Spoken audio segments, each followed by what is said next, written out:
So in our previous discussion, we had solved four numericals based on Hess's law of heat summation, based on Gibbs free energy, based on finding out equilibrium constant and finding out entropy. Today again we have taken a set of three numericals and we will solve it, and this will open up our conceptual thinking window little bit more. Okay, so these are very simple problems. First is, in a process 701 joule of heat is absorbed by a system and 394 joule of work is done by the system. What is the change in the internal energy? So how do we represent internal energy?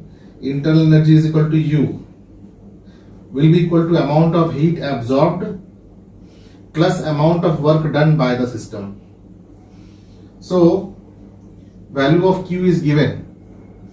The heat absorbed is given here is 701 joule and plus, since work is done by the system, if you will see the previous theoretical videos, the video in which theory was taught, whenever system does work, then the heat which comes out is written in terms of negative value. So it will be minus 394 joule. So the change in internal energy will be positive. So it will be 701 minus 394. It will be how much? 703 joule.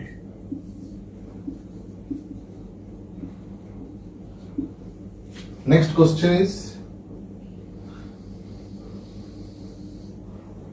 in a bomb calorimeter, what is a bomb calorimeter? Bomb calorimeter is a cylindrical device. This cylindrical device is fitted with another cylindrical vessel and water is filled in.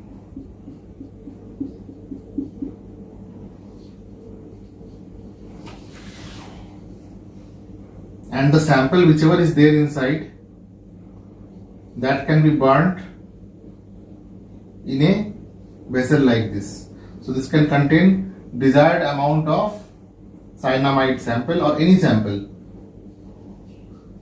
It is burnt in presence of oxygen. Through oxygen cylinder, oxygen is passed, and from here electrical spark is sent.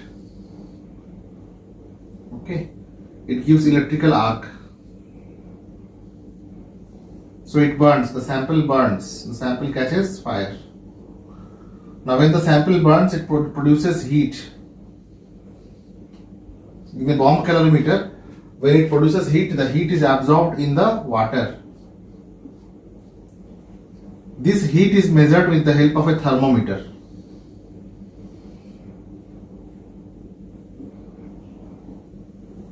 So this is the layout of a bomb calorimeter. What do we do with a bomb calorimeter? With the help of a bomb calorimeter, we find out the calorific value of any fuel, any hydrocarbon, any carbohydrate, carbohydrate, any fuel, coal, wood, anything we can burn in that, and we can find out that for 1 gram of the sample, how much heat is coming out. Okay, that much amount of heat is called as its calorific value, that how much calorie of energy comes out. Now here, the sample which is taken or the fuel which is taken is cyanamide. It is burnt in this chamber. After burning it, the heat which comes out is absorbed in the water and the temperature in the thermometer level rises. And what is the rise in the thermometer? The reaction of cyanamide with O2 was carried out in a bomb calorimeter, and delta U, okay, heat change is given here.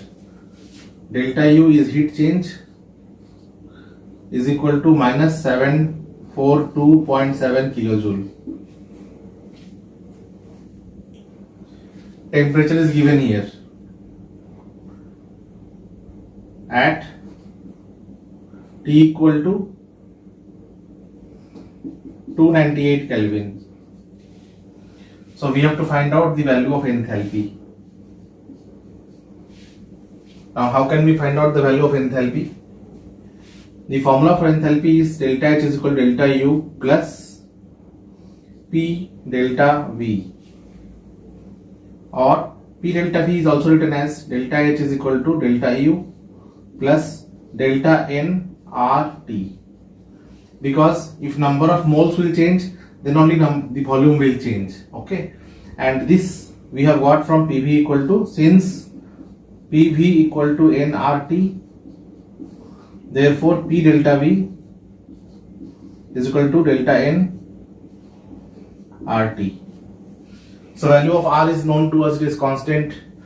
Value of delta U is known to us. Value of T is known to us. So value of delta N we will find out from the balanced chemical equation which is taking place here. So what is the reaction taking place? Cyanamide NH2CN burns in presence of oxygen to form, definitely it will produce CO2, H2O and N2 gas. Now we'll balance.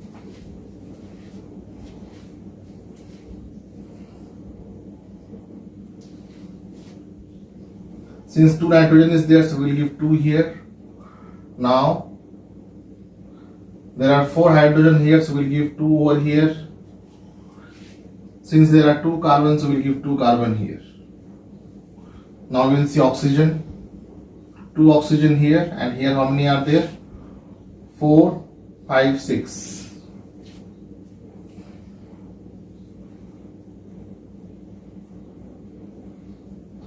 So how can we make it? 6, we can multiply it with 3. If we multiply this with 3, then it will become 6. So now it is balanced. So if we have to find out the enthalpy change of the reaction, then we have to find it out for 1 mole of the cyanamide. Okay, for 1 mole of the cyanamide we have to find out. So for 1 mole we will see. Here also we can find out. Number of moles before reaction is equal to how many here? Total 5 moles of reactants are there before. This side how many? 1, 2, 3, 4 and 5. But cyanamide is not a gas, it is solid, it is mentioned in the question. So number of gas molecule here is 3 and number of gas molecule here is 5. So change in the number of molecules, change in the number of moles of gases is equal to final minus initial. 5 minus 3 is equal to 2. So we'll put all the values and we'll get the answer. Delta H is equal to, value of delta U is minus, or delta U once we can write down, plus delta N RT. So delta H we have to find out. So delta U value is given minus 742 kilojoule. So we will convert this into joule by multiplying it with 1000. This much joule plus change in number of moles is equal to 2. So 2 we have put. This will be 8.314 joule per Kelvin per mole, and temperature is given 298 Kelvin.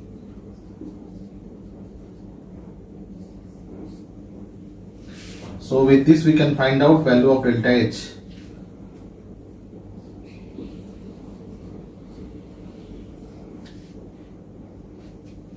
Point 4615 kilojoule per mole. Means the value which you will get will be in joule and will be twice the value, because we have taken 2 cyanamide. Then again you have to divide by 2 and finally you will get this value. To save your time, the calculation has been done beforehand. Next question is, calculate the number of kilojoule of heat. This is kilojoule of heat necessary to raise the temperature of 60 gram of aluminum from 35 degrees C to 55 degrees C. So we know that heat is equal to mass multiplied by its specific heat multiplied by change in temperature.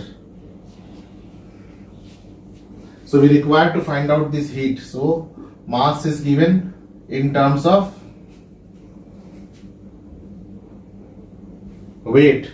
Mass is given in terms of weight, but heat capacity is given in terms of mole. So we'll convert mass into mole. So we can write N C delta T. Alright, or this will be or Q is equal to. So N can be found out, given mass is 60 divided by mass of 1 atom of aluminum, or 1 mole of aluminum is 23. This is gram per mole. This value is given 24 joule per mole per Kelvin multiplied by change in the temperature 35 degrees C to 25 degrees C. You add 273 here also and here also and then subtract. So it makes no difference. So this change will be equal to 20 degrees C.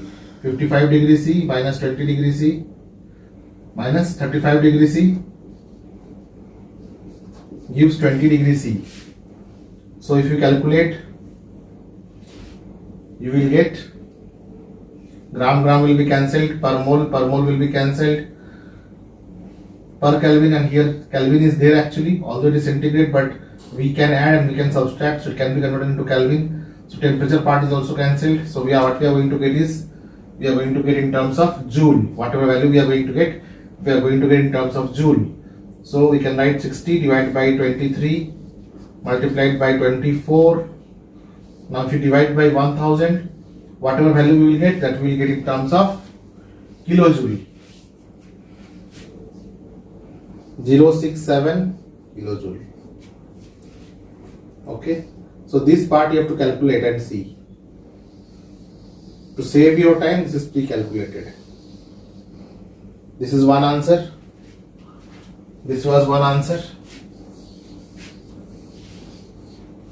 So the homework is that you should try this numerical once on your own and try to find out similar pattern of numericals from your book and try to do.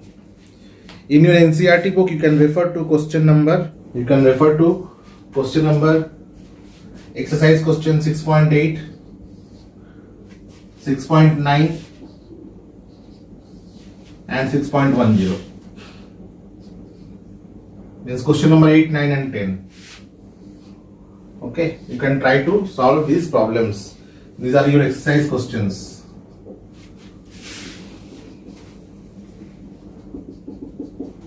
So yesterday we had done 4 numericals, today we have done 3 numericals, so 7 numericals we have done. In your book, how many questions are there, including all theory and numericals? There are only 22. So 2 more days it will require to cover up most of the problems of your book. Okay, so in next 2 classes we will be able to do all the question answers, and then our next chapter will be the most interesting chapter, chemical equilibrium. Okay, thank you.